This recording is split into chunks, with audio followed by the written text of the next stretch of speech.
Hola bolsistas de éxito, hoy traigo un vídeo que te va a interesar porque vamos a hablar de un movimiento agresivo del gran Bill Ackman, uno de los mejores gestores de la historia, y que es muy importante porque probablemente es su principal posición que la acaba de comunicar. Ha abierto una posición en una nueva compañía y pasa a ser su principal posición. Comentaremos este movimiento, pautas y estadísticas muy interesantes y la situación de la bolsa y del Bitcoin. Así que poneros cómodos bolsistas de éxito y empezamos. Estas son las vías de contacto que como siempre recordaré al final del vídeo y vamos ya con la cartera de Bill Ackman. Esta cartera ya la sabéis, pero es que ha habido una novedad muy importante y probablemente pasa a ser su principal posición. Hasta ahora su principal posición era Brookfield, luego tenía Hilton, la compañía de hoteles, Chipotle, la de restaurante mexicano, y luego Restaurant Brands, también de restaurantes, Howard Hughes, inmobiliaria, Nike. Además aquí añadió posiciones de manera muy importante, de momento no le está yendo del todo bien, pero bueno, no lleva mucho tiempo en esta compañía. Canadian Pacific Kansas City, esta es de transporte de ferrocarriles, Google y una posición muy pequeñita, casi residual en Seaport Entertainment. Bueno, pues ahora ha publicado esto Bill Ackman, que a principios de enero comenzó a adquirir una posición en Uber y dice que hoy posee 30,3 millones de acciones. Si no me fallan los cálculos, eso serían más de 2.000 millones de dólares y sería su principal posición. Es verdad que en esta tabla anterior, que se puede conseguir en Dataroma, faltan posiciones que no sean de Estados Unidos. Esto pasa siempre. Vale, tenedlo en cuenta, pero hay mucha gente que está empezando a seguir este tipo de webs y no sabe que solo es de acciones que cotizan en Wall Street. Puede haber también posiciones a través de opciones que aquí no figuren o en acciones europeas. Por ejemplo, tiene una posición muy importante Bill Ackman en Universal Music. Pero, si no me fallan los cálculos, esta posición de Uber, siendo 30,3 millones de acciones, serían más de 2.000 millones de dólares y sería su principal posición, porque la de Brookfield pesa 1.700 millones. Así que muy importante. Dice que es cliente de Uber desde hace mucho tiempo, desde que le mostró Edward Norton esa aplicación en sus inicios, y que tuvo la suerte de ser uno de los inversores de la empresa desde el primer día a través de una pequeña inversión en un fondo de riesgo. Si bien Uber es una gran empresa, su gestión era errática, dice. Desde que se unió a la empresa en 2017, el director ejecutivo hizo un gran trabajo, transformó la compañía y cree que es una compañía muy bien gestionada y de las de mayor calidad del mundo. Dice que sorprendentemente, a pesar de esto, de que tiene mucha calidad, se puede todavía invertir con un descuento enorme respecto a su valor intrínseco, es decir, que cree que está muy barata y que eso es raro en empresas de tanto tamaño. Así que bueno, dice que pronto hará una tesis o comentará más sobre la compañía, pero ya sabemos esto, es una apuesta muy fuerte de uno de los mejores inversores en la actualidad, Bill Ackman. Y antes de seguir, que vamos a analizar Uber a fondo, comentaros que podéis conseguir el informe Bolsa General 2025 de tres formas: contratando el informe, pagando su precio, también apuntándote al curso de Bolsa General, tendrías el informe gratis ahorrando un 33% del precio, o anotándote al menos 6 meses a Centro de Traders. Te dejo toda la información de cómo apuntarte ahí arriba a la derecha, que lo disfrutes el informe. Y Uber, bueno, pues estos son los números de esta compañía. Como veis, es una compañía a nivel de ingresos martillo pilón, es decir, que crece todos los años menos el 2020 por motivos obvios, año de crisis sanitaria. En beneficio neto ha tenido más vaivenes, le ha costado acabar siendo una compañía rentable, pero parece que ya ha conseguido un tamaño tan grande y ya está tan estable que ahora ya pasa a volverse cada vez más rentable. De hecho, fijaos que ha dado un salto espectacular este 2024. De hecho, ahora se espera que baje un poquito el beneficio el próximo año. Pero aquí pasamos de 997 millones de beneficio a perder 8.500 millones, luego perder 6.700, luego perder 496, perder 9.140.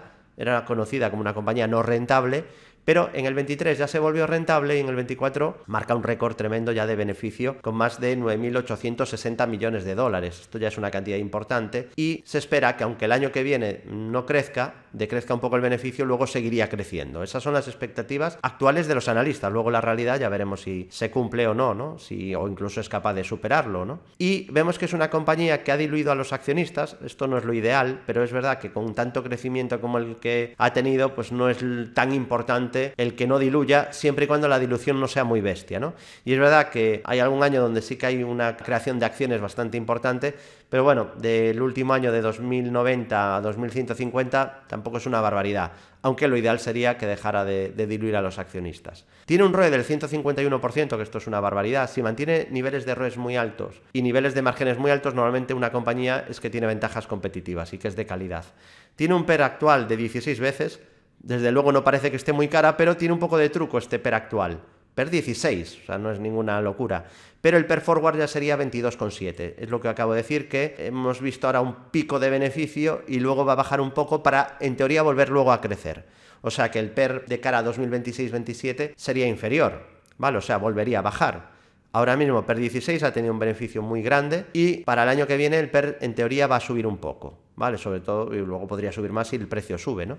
Pero se espera que luego en los siguientes años siga el crecimiento de Uber, que obviamente pues tiene esa gran amenaza en forma de robotaxi de Tesla, ¿no? Y Waymo de Alphabet. Entonces, bueno, veremos si es capaz de mantener su nicho. Es un nicho muy importante el que tiene ya Uber. Ha sido capaz de expandirse internacionalmente y por eso pues se ha ido volviendo muy rentable. Antes de nada, vamos a ir con el análisis técnico de esta compañía.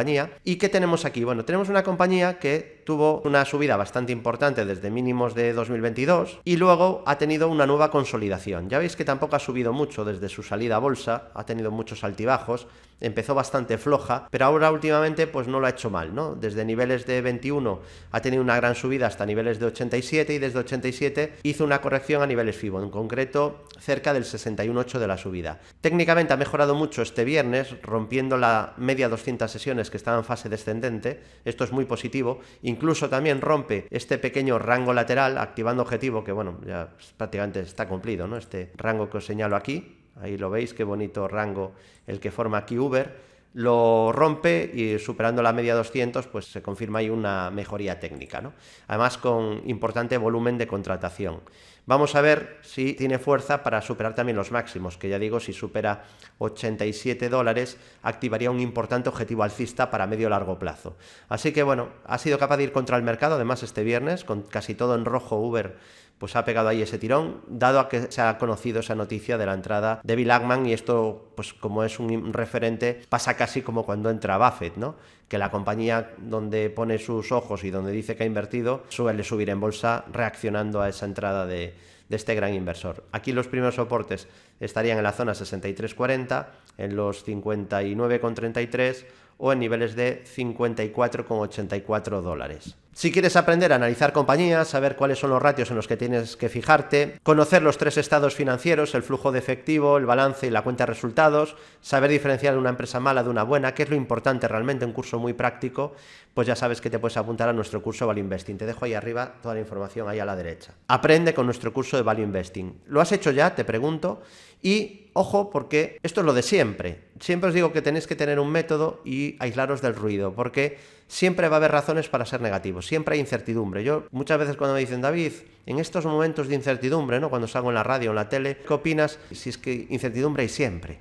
Siempre hay alguna noticia, que si la inflación, que es el dato de paro, que si una guerra, que si algo político, que si una guerra comercial, aranceles, lo que sea, siempre hay preocupaciones. Y este es un buen gráfico recordatorio sobre esto. Desde 2009, pues declaraciones, preocupaciones, noticias negativas que en algún caso sí impactaron al mercado puntualmente, pero ya veis la tendencia decidida alcista que ha tenido el S&P en los últimos 15 años, ¿no? A pesar de todas esas noticias, cataclismos que podían hundir el mercado. Obviamente de vez en cuando el mercado va a tener un cataclismo real y va a caer un 40-50%.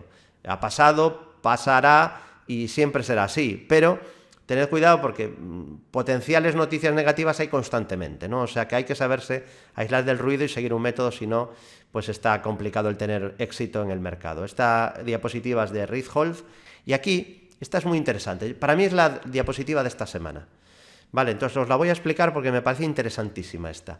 Nos dicen que la bolsa americana está muy cara y puede ser que esté algo cara, pero hay quien dice que es una burbuja y que está más barata a otras zonas del mundo. Bueno, pues aquí esta es interesantísima, esta diapositiva de Investment Strategy Group con datos de FactSet, y es ¿qué pasaría con las demás bolsas si tuvieran el mismo componente sectorial que tiene Estados Unidos? Es decir, Estados Unidos tiene un PER alto, sí, pero tiene empresas que crecen mucho y de unos sectores muy determinados, que tienen también unos márgenes determinados y unos ratios de rentabilidad determinados, probablemente más altos que la media de otros sectores y que la media de otros países. Entonces, mira, por ejemplo, la India está PER 23, que no es un PER bajo, desde luego, pero si tuviera el componente sectorial que tiene el S&P 500, con los mismos pesos, ¿no?, de los sectores, el PER sería de 28. En Japón el PER es de 14, pero si tuviera el mismo componente sectorial del S&P, tendría un PER 17. La eurozona tiene un PER 13, claro, tiene menos tecnológicas y tiene más banco.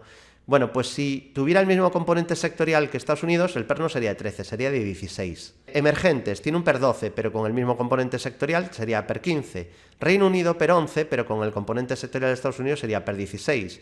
Y China PER 10, con el mismo componente sectorial de Estados Unidos tendría PER 15. A veces también hay que esto falta mucho, reflexionar, porque se escucha muy poco. Oye, puede ser que haya habido un cambio. No, es que está más caro que en los años 40, ya, pero en los años 40, ¿qué sectores tenía la bolsa americana? Podrían ser manufactureros, quizá. Es verdad que ya no son tan ligeros en activos, porque se decía, no, muy ligeros en activos.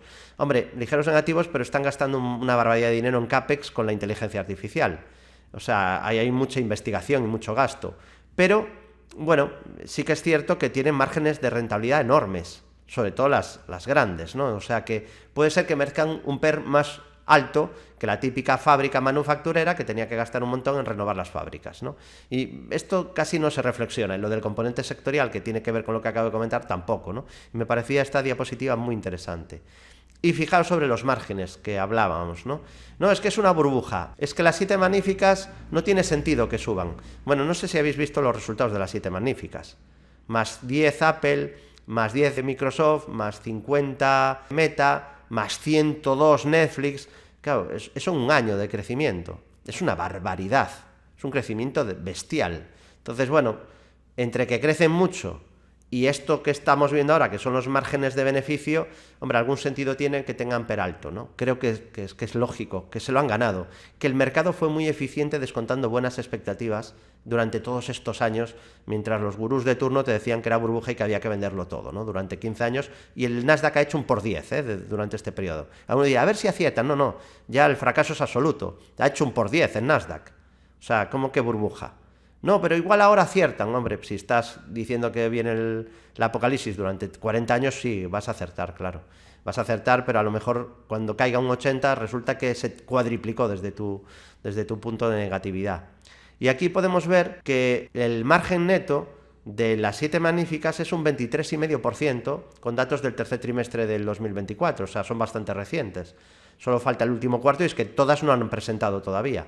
Bueno, las 7 magníficas no sé si esta semana ya estarían todas, pero 23,5%, frente a un 9,3% del S&P, que no está mal, el S&P 500. Es un premium de calidad, pues es normal que también tengan un premium de valoración.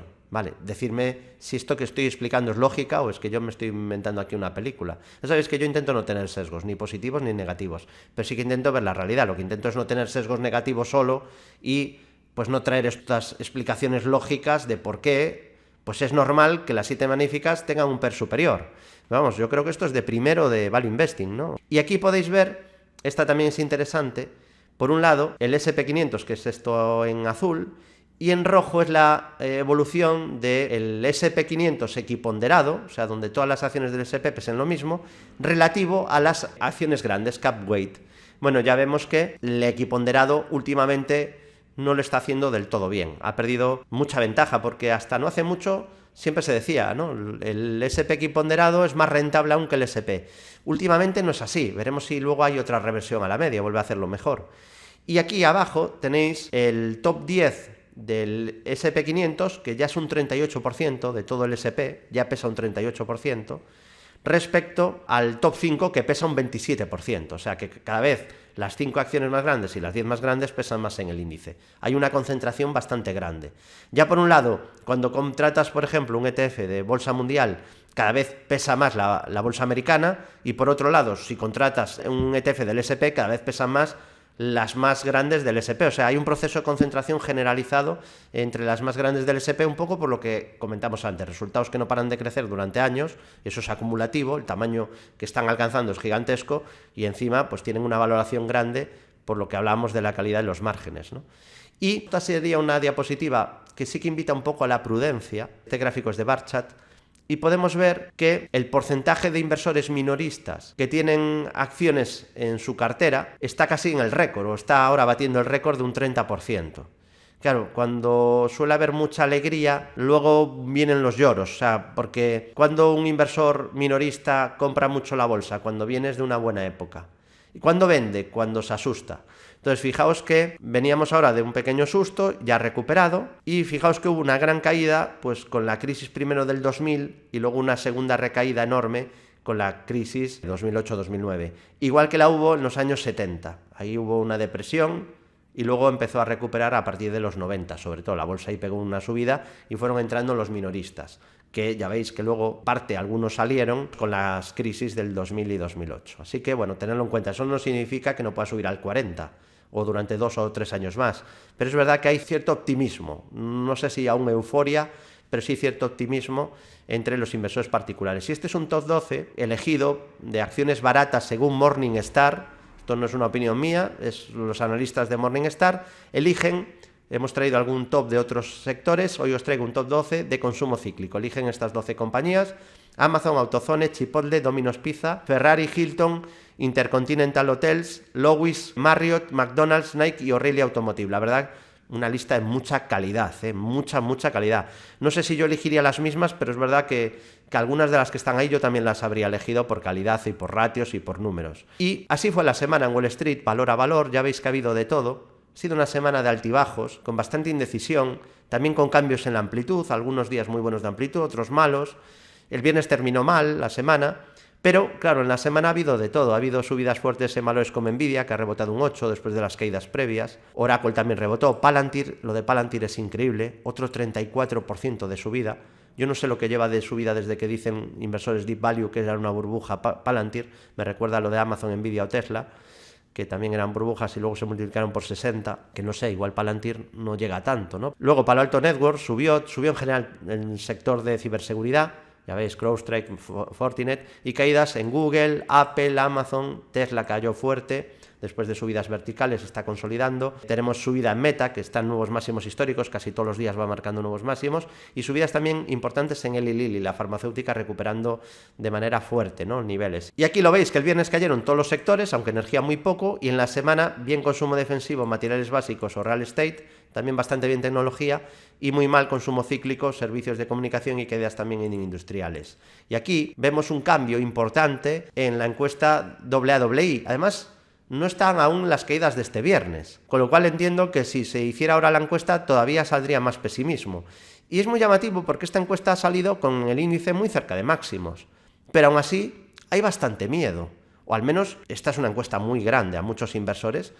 Estos inversores no están con complacencia, desde luego, ni con euforia. 33% de alcistas, cae mucho el número de alcistas, y sube muchísimo el número de bajistas, 43% prácticamente. Es muy por encima de la media.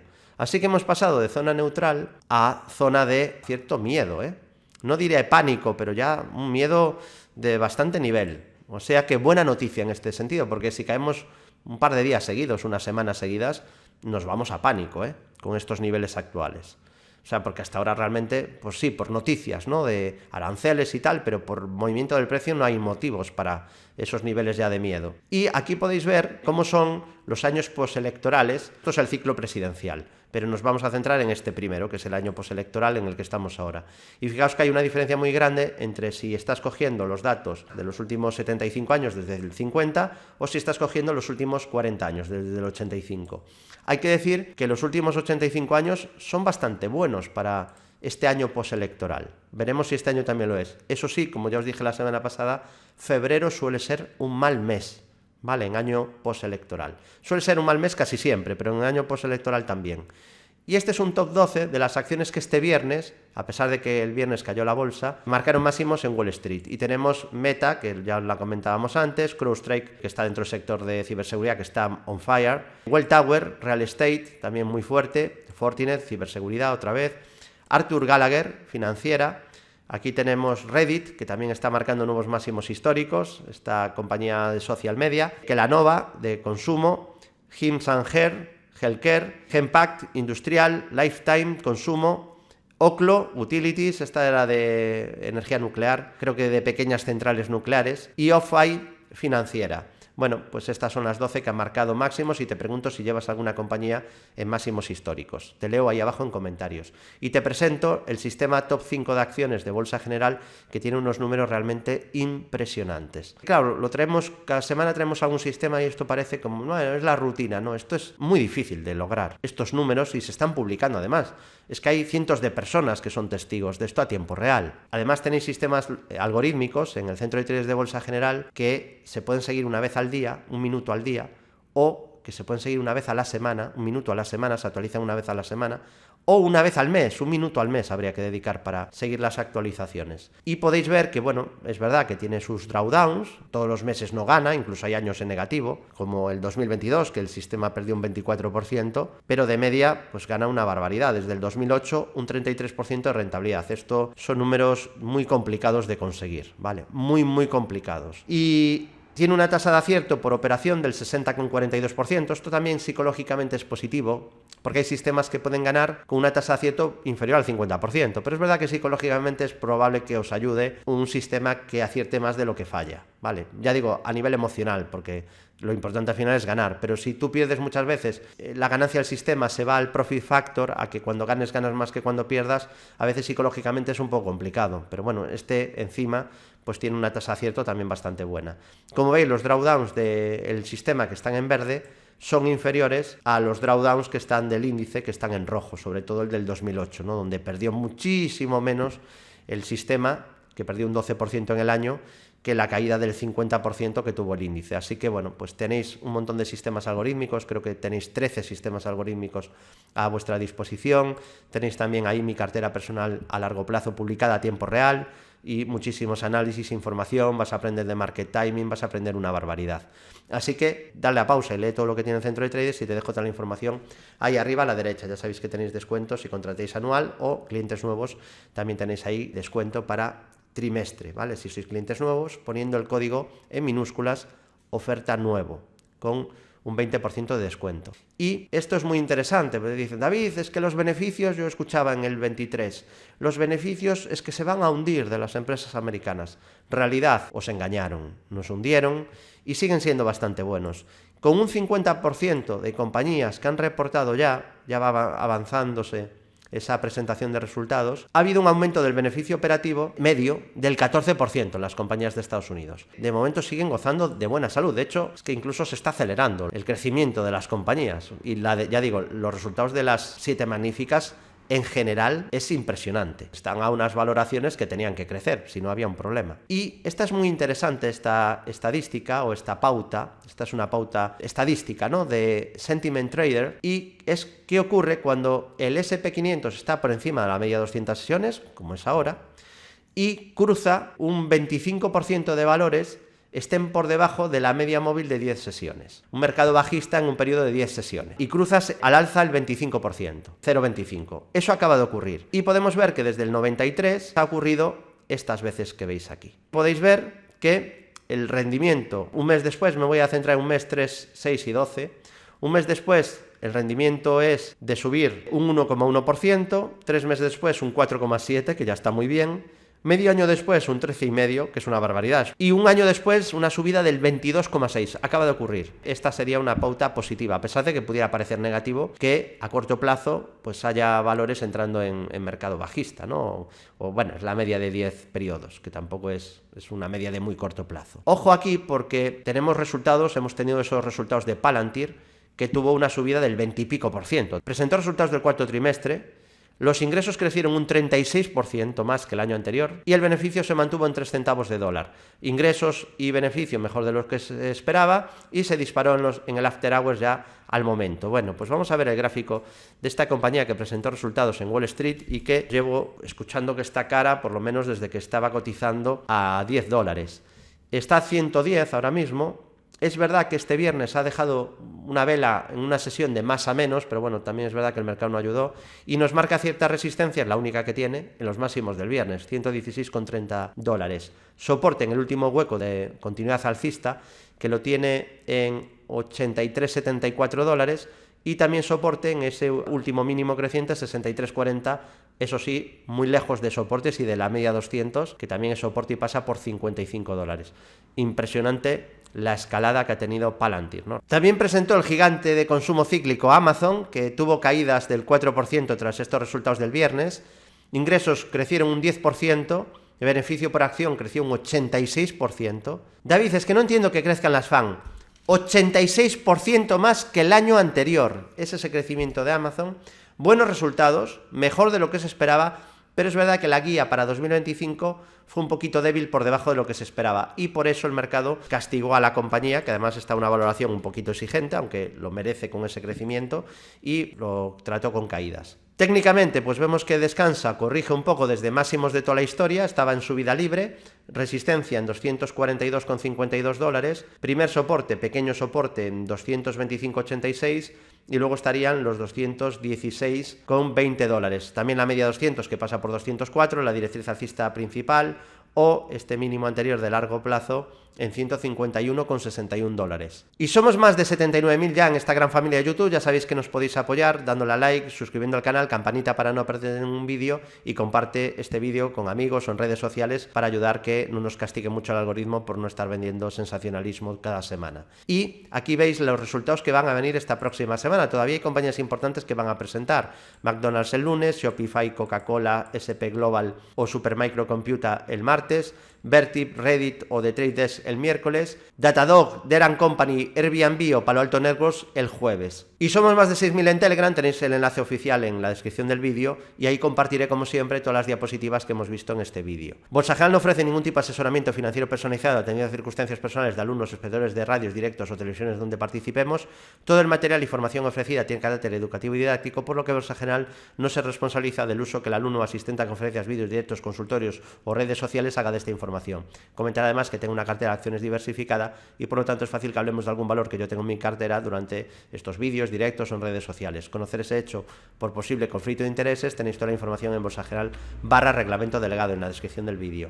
Cuidado con las cuentas bot que se hacen pasar por un servidor y por la empresa intentando engañar y estafar. Aseguraros que son nuestras redes sociales oficiales. Y análisis de índices. IBEX 35 está en subida libre, ha marcado este viernes máximos de toda la historia, con dividendos son máximos de toda la historia, nadie está perdiendo dinero si compró una cesta de acciones del IBEX porque ha cobrado dividendos. Soporte, la media ascendente pasa por 11.600 puntos y luego los 11.295 o los 10.298 puntos. En cuanto al DAX alemán, también muy fuerte. Aquí vemos como también en subida libre, máximos históricos, sin resistencias por tanto, primer soporte muy corto plazo, 21.252, también en los 19.649, en los 18.838 o en los 18.208 junto a la media 200 que pasa por 19.500 puntos.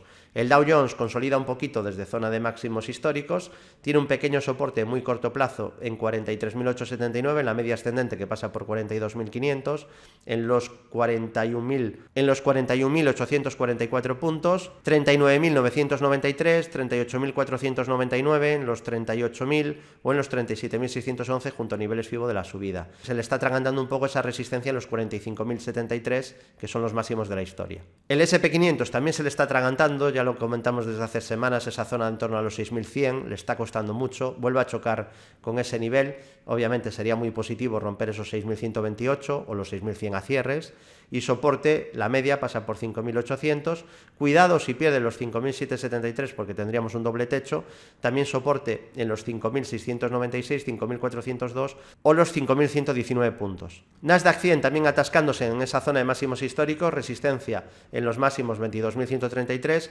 soporte en los 20.538 puntos, en los 19.622 puntos, 18.400 o en los 17.435 puntos junto a la media 200 que pasa por 20.500. Bitcoin consolida, sigue en ese movimiento lateral que venimos comentando estas últimas semanas, resistencia clave en máximos 109.154 y soporte clave pues esa zona de los 91.000. Perder esa zona, sobre todo a cierres, sería muy negativo, o perder al TIC el mínimo de 89.230 dólares.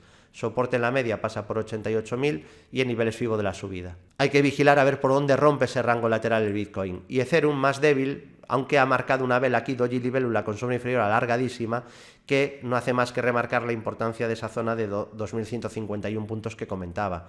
Más o menos se ha ido a buscar casi ese nivel y esa es la zona clave. Perder ese nivel sería muy mala señal. De momento ha dado un primer síntoma de debilidad poniéndose por debajo de la media, ha perdido esa zona, la media resistencia pasa por 3120 y también 3526, 3744 o la zona clave de 4100 que es resistencia horizontal. Lupa hacia arriba, bolsista de éxito. Si has llegado hasta el final, ponme la lupa o pónmelo con letras y ahí a los lados te dejo nuevos vídeos para que sigas aprendiendo inversión. Muchas gracias a todos y muy buenas inversiones, bolsistas de éxito.